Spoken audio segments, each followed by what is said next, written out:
इंसान इस दुनिया में जो भी काम करता है पहले उसको सीखता है, उसके बाद उसको करता है। हत्ता कि अगर एक इंसान साइकिल भी चलाता है तो उसको पता है साइकिल का टायर कौन सा है, इसकी सीट कौन सी है, इसकी ब्रेक कौन सी है, इसका पैडल कौन सा है। सिंपल बात करूँ तो पहले सीखता है उसके बाद कोई काम करता है।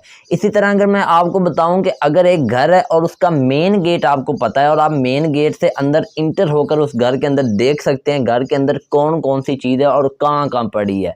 अगर आपको मेन गेट ही नहीं पता तो आप इंटर कैसे होंगे घर के अंदर। इसी तरह अगर आपको अपनी किताब को पढ़ना है तो आपको उसका मेन गेट मतलब उसका जो पेपर पैटर्न है वो पता होना चाहिए। तो आज की इस वीडियो के अंदर हम जमात नाम इंग्लिश का पेपर पैटर्न आपके साथ डिस्कस करेंगे और साथ साथ सिलेबस को भी आपके लिए आसान कर देंगे, मतलब शॉर्ट कर देंगे। तो चलते हैं आज की वीडियो का बाकायदा आगाज करते हैं जी। तो अजीज तुलबा, सबसे पहले बात करें इंग्लिश के पेपर पैटर्न की, तो इसमें आपको सबसे पहले टोटल मार्क्स पता होने चाहिए। इसके टोटल मार्क्स 75 नंबर हैं, जिसमें से 56 नंबर इंशाइया है और 19 नंबर मरूदी है। अब 19 नंबर के लिए जो आपके पास टाइम है वो 20 मिनट है और 56 नंबर के लिए जो आपके पास टाइम है वो 2 घंटे 10 मिनट है। कुल मिला के आपका 2 घंटे 30 मिनट का यह पेपर होता है। अब अगर एमसीक्यूज की बात करूं तो इसके अंदर 4 सब कैटेगरीज हैं। अगर पहली कैटेगरीज की बात करें तो इसके अंदर आपको करेक्ट फॉर्म ऑफ वर्ब इसके एमसीक्यूज पूछे जाते हैं। मिसाल के तौर में आपको एक एमसीक्यू बता देता हूं, the sun dash in the west. नीचे ऑप्शन होंगे सेट, सेट्स और भी कुछ आ सकते हैं, लेकिन जो सेट्स है ना SETS सेट्स, तो ये इसका सही आंसर है। इसी को आपने टिक करना। The sun sets in the west, सूरज मगरिब में गरूब होता है। तो इस तरह के आपको 5 एमसीक्यू पूछे जाएंगे। उसके बाद दूसरी कैटेगरी की बात करें तो इसके अंदर आपको करेक्ट स्पेलिंग आते हैं। जैसे कि आपका ये बुक का एक लफ्ज़ है, चैप्टर नंबर 2 का नेम ही है पैट्रियोटिज्म, PATRIOTISM, पैट्रियोटिज्म हुब्बुल वतनी। तो ये पैट्रियोटिज्म के आपको 4 मतलब स्पेलिंग दिए जाएंगे, जो सही है उसको आपने टिक करना और इस तरह के आपको 4 एमसीक्यूज आएंगे 4 नंबर के। इसके बाद जो तीसरी कैटेगरी है उसके अंदर आपको वर्ड सिनोनिम्स या अंडरलाइन वर्ड के मीनिंग पूछे जाएंगे या वैसे ही मीनिंग पूछे जा सकते हैं। जैसे कि आपकी बुक का जो चैप्टर नंबर 3 है उसके अंदर एक एमसीक्यू है, the students are all geared up. इसमें जो जीयर्ड अप है ना, GEAREDUP, इसका मतलब होता है तैयार होना। ये अंडरलाइन है और नीचे पूछा जाएगा कि द अंडरलाइन वर्ड मीन्स। तो आपके नीचे ऑप्शन होंगे तो आपने रेडी को टिक करना है, क्योंकि रेडी का मतलब भी तैयार होना और जीयर्ड अप का मतलब भी तैयार होना। तो रेडी को टिक करना। इस तरह के भी आपको 5 एमसीक्यू आएंगे 5 नंबर के। इसके बाद चौथी कैटेगरी है choose the correct option according to English grammar, मतलब इंग्लिश ग्रामर से रिलेटेड एमसीक्यू है। मिसाल के तौर पे आपको एक एमसीक्यू बताता हूँ, he is living dash Sunday. अब नीचे ऑप्शन होंगे इन, एट, ऑन, ऑफ, जो भी है। तो ऑन जो है वो सही है, he is living on Sunday. तो इस तरह के आपको एमसीक्यूज आएंगे। संडे दिनों के नाम के साथ ऑन आता है, इसलिए ऑन आया इसके अंदर, ये भी आपको बता दूं। तो इस तरह के भी 5 एमसीक्यूज आएंगे। तो कुल मिला के 19 नंबर के एमसीक्यूज आएंगे और 20 मिनट इनके लिए टाइम दिया गया होगा। उम्मीद करता हूँ हिस्सा मरूदी आपको समझ आ गया होगा। अब बात करते हैं हिस्सा इंशाइया सब्जेक्टिव पार्ट की।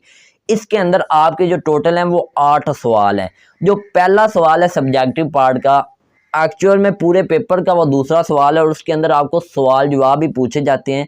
आपको 8 सवाल आने हैं, आपने कोई से 5 हल करने हैं। एक सवाल के 2 नंबर हैं और कुल मिलाकर 10 नंबर का ये आपका सवाल है पूरा। अब इसमें आपको 8 सवाल आएंगे, 5 हल करने। ये आपकी जो बुक है ना उसको ही आपने याद करना, प्रीपेयर करना अच्छे तरीके से। जो एक्सरसाइज के अंदर सवाल जवाब दिए गए बस वही आप कर लें तो इंशाल्लाह आपके ये ठीक हो जाएंगे। तो ये 10 नंबर का सवाल है। उसके बाद अगर सवाल नंबर 3 की बात करें तो उसके अंदर आपको translate the following paragraph into Urdu. English में आपको पैराग्राफ दिए जाएंगे, उर्दू आपने खुद बनानी है। कितने दिए जाएंगे? 3 दिए जाएंगे। कितनों को आपने कन्वर्ट करना उर्दू के अंदर? सिर्फ 2 को। एक पैराग्राफ के नंबर है 4, तो 2 पैराग्राफ के नंबर हो जाएंगे 8।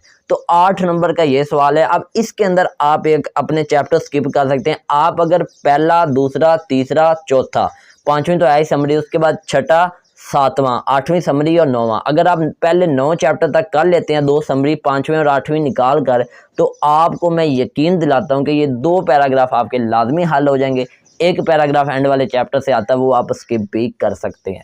इसके बाद बात करें सवाल नंबर 4 की, तो इसके अंदर आपको समरी और स्टैंजा दोनों चीज़ें आती हैं। चाहे आप समरी लिख दें, चाहे आप स्टैंजा लिख दें। तो 2 समरीज हैं आपकी बुक के अंदर, आपने वही करनी है। अगर स्टैंजास करने हैं तो उन्हीं के स्टैंजा करने हैं। तो 5 नंबर का ये सवाल आएगा। और ज़्यादातर स्टूडेंट समरी करते हैं, लेकिन आपको ये बात बता दूं कि समरी के अंदर नंबर कटने का चांस होता है, स्टैंजा के अंदर नंबर कटने का चांस नहीं होता।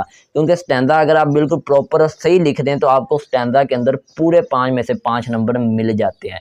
उसके बाद सवाल नंबर 5 की बात करें तो इसके अंदर आपको वर्ड सेंटेंसेस आते हैं। आपको लफ्ज़ दिए जाते हैं, आपने जुमले बनाने होते हैं, और ये आपको लफ्ज़ 8 दिए जाते हैं। कम से कम 5 के सही जुमले बनाने हैं और इनके 5 ही नंबर होते हैं। तो 5 नंबर का ये सवाल है। और ये जो आपकी बुक है उसकी जो एक्सरसाइज है ना लेसन्स की, उनके अंदर कुछ वर्ड सेंटेंसेस दिए गए हैं। जैसे कि चैप्टर नंबर 1 की बात करें तो उसके अंदर सेंचुरी वाला है, डेलीगेशन, अर्ज। तो इस तरह के वर्ड दिए गए, उनके आपने जुमले बनाने होते। इस तरह अगर आप अपनी बुक के सारी नहीं भी तो पहले अगर 9-10 चैप्टर के कर लेते हैं ये वर्ड सेंटेंसेस, तो आपका ये सवाल मुकम्मल हल हो जाएगा। उसके बाद बात करते हैं सवाल नंबर 6 की। आगे जो सवाल नंबर 6, 7, 8 और 9 है ना, ये ग्रामर से रिलेटेड सवाल हैं। जो आपकी बुक का हिस्सा था वो 5 सवालों तक खत्म हो गया। अब सवाल नंबर जो 6 है, इसके अंदर आपको 3 चीजें आएंगी, एक आपने लिखनी है। आपको लेटर आएगा, इसके अंदर आपको डायलॉग आएगा, इसके अंदर आपको स्टोरी आएगी। तीनों चीजें आएंगी, कौन सी एक लिखनी है वो आपकी मर्जी है। ज्यादातर स्टूडेंट्स यहाँ पे लेटर को प्रेफर करते हैं। अगर आप लेटर लिखते हैं तो लेटर में आपको नंबर भी फुल बटा फुल मिल जाते हैं, 8 में से 8। इसी तरह का स्टोरी लिखेंगे तो उसमें भी मिल जाएंगे, डायलॉग लिखेंगे तो उसमें भी मिल जाएंगे। आपके सिलेबस के अंदर जो लेटर है ना वो 15 लेटर हैं, जो स्टोरी हैं वो 23 हैं, और जो डायलॉग हैं वो सिर्फ 5 है, 5 डायलॉग हैं सिर्फ। तो आप कोशिश करें, वो वाले स्टूडेंट जो लेटर याद नहीं कर सकते 15, जो लेटर को नहीं करना चाहते, स्टोरीज 23 नहीं कर सकते, तो सिर्फ 5 जो डायलॉग हैं, 5 मुकालमे जो हैं उनको अच्छे तरीके से कर लें, तो इंशाल्लाह उसी में से एक आना है और आपका वो हल हो जाएगा। अगर आपको इन चीज़ों का नहीं ना पता, स्टोरीज कौन कौन सी हैं, लेटर कौन कौन से हैं, डायलॉग कौन कौन से हैं, तो आप नीचे कमेंट बॉक्स में पूछ सकते हैं, मैं आपको उसका रिप्लाई भी दे दूंगा कि ये हैं जो आपने करने हैं।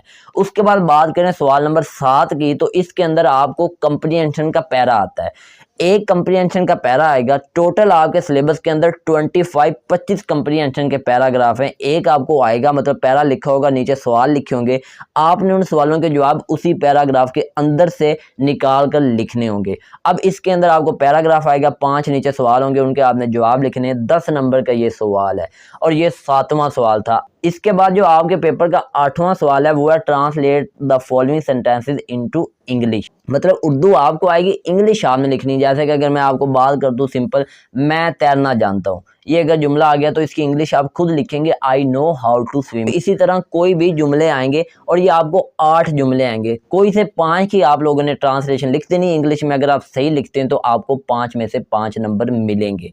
उसके बाद आपके पेपर का आखिरी सवाल है जो कि change the voice of the following है। अगर आपको एक्टिव वॉइस में जुमला दिया गया है तो आप उसको पैसिव वॉइस बनाएंगे, अगर पैसिव वॉइस में दिया गया तो आप उसको एक्टिव वॉइस बनाएंगे। मिसाल के तौर पे वी यूज मिल्क दिया गया है तो आप इसको पैसिव वॉइस में बनाएंगे, milk is used by us. तो ये था आपका सिंपल सा पेपर पैटर्न। तो उम्मीद करता हूँ आपको ये समझ आ गया होगा। अब आपके लिए ये दरवाज़ा खुल गया है, अब आप अंदर से मतलब झांके और देखें आपको क्या क्या चीज़ें करनी है। तो आप अंदर से अपनी अच्छे तरीके से तैयारी करें ताकि आपके पेपर भी अच्छे हों, आपका रिज़ल्ट भी अच्छा आए।